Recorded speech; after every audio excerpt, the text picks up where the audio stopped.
know far too many people who've been in helicopter crashes. As a former boss reminded me, those things are fighting gravity every second, not to crash.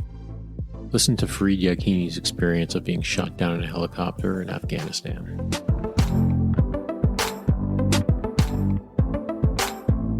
You know, usually when we go on operation, we would practice on something called the kill house over and over and over and over, like so Farid knows exactly what to do, right?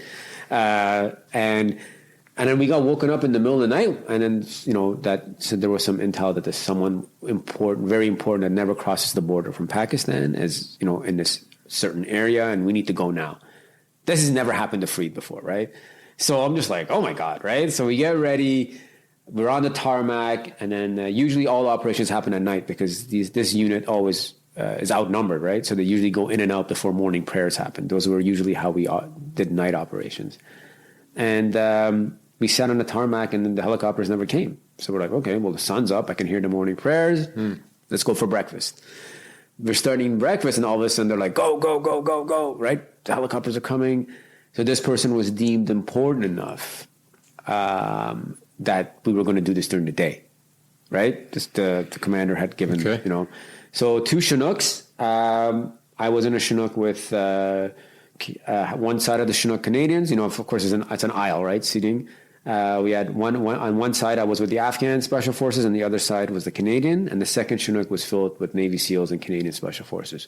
2 Chinooks, 2 Apaches escorting these Chinooks. Chinooks obviously being like the buses of, they're pretty slow, right? Yeah. So easy targets, but the Apaches would provide that kind of support. This is my first time doing this op in this way with Chinooks. Usually we just drove on site. This is my first time doing an infill with a Chinook. So I didn't know how Americans test their weapons, but they're not like us. They actually shoot them.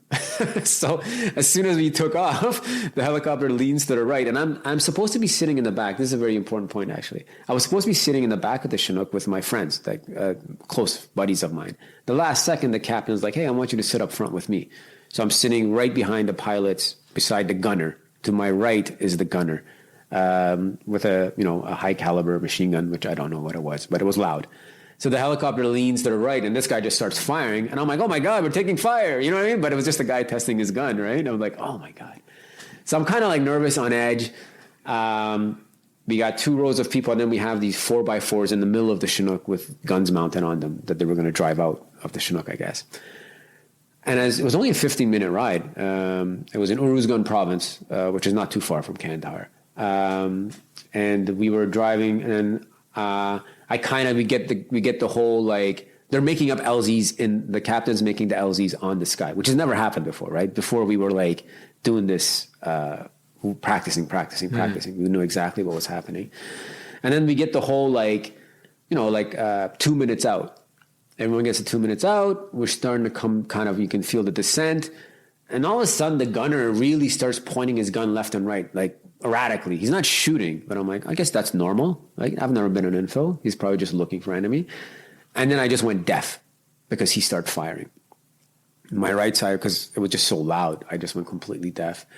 And what felt like was stones being thrown at the helicopter, but those were rounds coming up.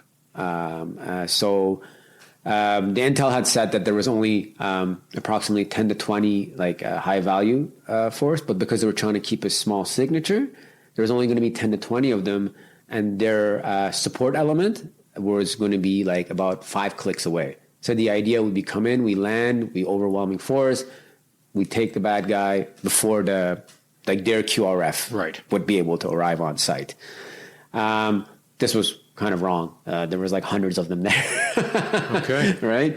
And so, I mean, of course, this is not knocking. It's just war. It happens all the time, I guess. But we landed, anyways. And then so all of a sudden, I looked to the pilot, like you do again, the stewardess in turbulence, and he's like, "This is a Shet LZ," and I'm like, "Oh, okay." And all of a sudden, I feel this heat on the left side of my face, like someone had opened an oven door. And I look to my left, and the tail is gone. And it was just like, whoa. And in hindsight, we saw, the video from above, and they showed that it was like 3-4 RPGs, and the last one hit the tail type thing. So where the ramp would be in the Chinook was just like an open hole on fire. Okay. And I'm like, that can't be good. You know what I mean? And then all of a sudden the helicopter just like really tilted forward sharply. And then everyone fell on top of me. Because obviously I'm sitting at the front. Everyone from the back just fell. All this kit, everything fell on top of me. And I remember thinking, I'm like, oh my God, all this training, this cool beard, all this uniform, and I'm not even going to get to like, do anything. I'm going to, right? And I wrote it down. I'm like, not like this. That was like, it's funny what a 24-year-old thinks when, we don't have kids or right. a dog or anything to think about. All I could think of is like, I got this cool beard, I got this painted gun, and I even got the shot. You know what I mean? I didn't get to shoot a rifle.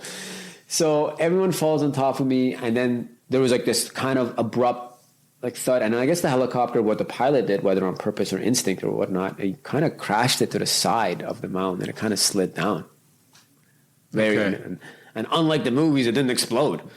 So then everyone gets out of the back of the helicopter. They get off of me, and for whatever reason, I saw an open hatch where the gunner was, right? That hatch, and I threw myself out of that hatch, and I fell down with my rifle stuck underneath me. And I look up and I just saw feet in sandals. I'm like, oh, crap.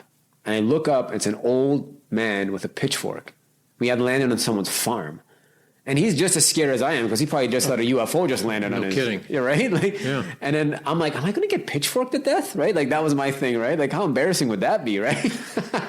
Right? So, anyways, we just made eye contact forever until someone starts yelling at me to, get away from the helicopter because it's still on fire. So we go muster up, away from the helicopter. We're in a very horrible spot now because the enemy's got the high ground and we're on the bottom of the valley, basically. And again, these guys spoke to me in the same tone of voice as you're speaking to me. So what happened was they called in. The Apaches basically unloaded whatever they had on a mountain nearest to us, and then just to keep the enemy's head down. And then we basically kind of took high ground so we could be in a more advantageous state. And I can say that I outran, our special forces up the mountain only because I was way more scared than them. Because I had to do that walk a couple of times in the next 5 days we were stuck there. And I was like, oh my God, every 5 steps I had to stop to catch my breath.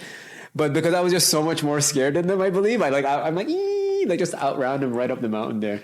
I think it was supposed to be a section attack, but Farid didn't hear that part. He just like, so, I'm just so new to this, right? Where I was supposed to sit on that Chinook, that's where everyone got hurt. One of our members was shot 3 times, and basically like in his right butt cheek, and it went into his abdomen. So he was brought up. A couple of Afghan guys were scraped up, and 2 of the other guys, our special forces, were shot, but like shrapnel, like the bullet didn't stay inside or whatnot, and there was shrapnel, and they chose not to get out because they did an emergency medevac where the helicopter just kind of hovers and you throw the bodies in, if you will. So because they couldn't stop because they would just get shot down again. There was an overwhelming enemy force there. It was like 150, 200 of them there. Mm. And it was basically a beehive like that we just kind of stirred up there. And so it was very unique. That's the first time I seen someone shot. And I remember the medic, I was helping the medic. There was this Israeli gauze, a blood clogging, and he was holding it because he was holding the IV with one hand, and I was pushing in the gauze into the bullet wounds. And I remember thinking, he's okay, he's not bleeding. Because, of course, all the bleeding was internal. Yeah. But in Farid's little mind, it's like, he's not bleeding, he's going to be fine, he's going to be fine. And, and then they basically threw him on a Chinook, on a Black Hawk out. And the biggest joke was because he basically, his upper torso was in the helicopter, so he kind of mooned the Taliban as he took off. But he... an amazing story. He went to Germany. He made it to Germany at that hospital that we have. The Landstuhl. Yeah, it's a very sophisticated hospital. U.S. Military hospital. Yeah. So he made it there, and he was 2 months. They split him right down the middle, and he was wide open for the swelling of his organs to come down. He survived. Wow. And then I believe a year or 2 later, he was an assaulter again, which shows a testament of these soldiers to their craft.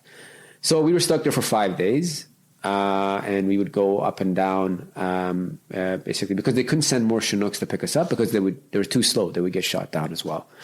So the Australian special forces who were posted in Uruzgan, they tried to break through. I believe they lost someone in their attempt. So they were kept at bay.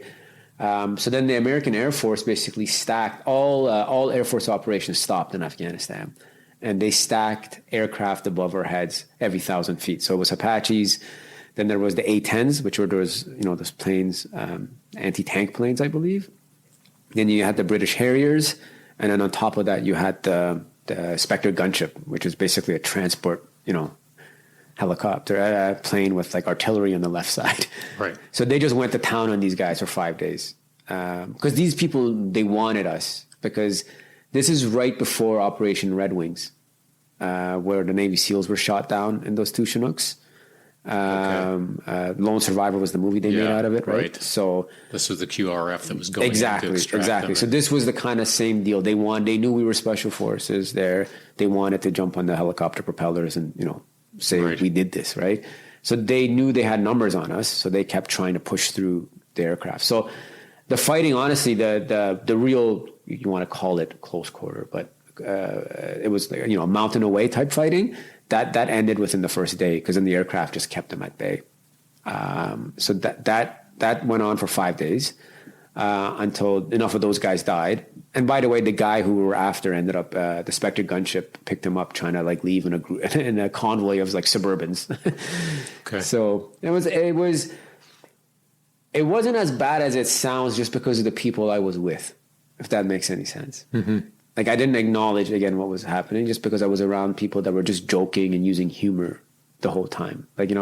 Like I remember one of the Navy SEAL guys I had become friends with. He goes, "Hey, Farid, this is my lucky rabbit foot." I'm like, "Oh, cool, man. We survived." He's like, "Yeah, this is my 4th helicopter crash." I'm like, "Get that thing away from me," right? Like that's not lucky, right? So humor was always used as a way, you know what I mean? And I connected with that, right? I connected with that. And honestly, the scariest part about that whole operation was when we finally, the American 101st Airborne, they finally broke through the lines. Okay. And then they took the high ground, and the Chinooks came and picked us up. And the scariest part of this whole operation was getting Chinooked out, because the gunners were super nervous and they were just firing rounds into the side of the mountains just to keep the enemy's head down. But like, to me, I don't know what they're shooting at, right? So I'm just thinking, oh God, like this is that 15-minute helicopter was the worst ride of my life. You know what I mean? Because you were just shot down on one of these damn things, and you're getting back on it, right? And the guy's just firing away again. But and you lose your situational awareness. Oh, of course, you're in a tin can. Because you're in a you're in a tin can, and you're just trying to play it cool, because everyone else is just like got their game face on, and I'm just like trying to pretend I'm cool, but inside I'm like, get me out of this thing, you know what I mean? Right.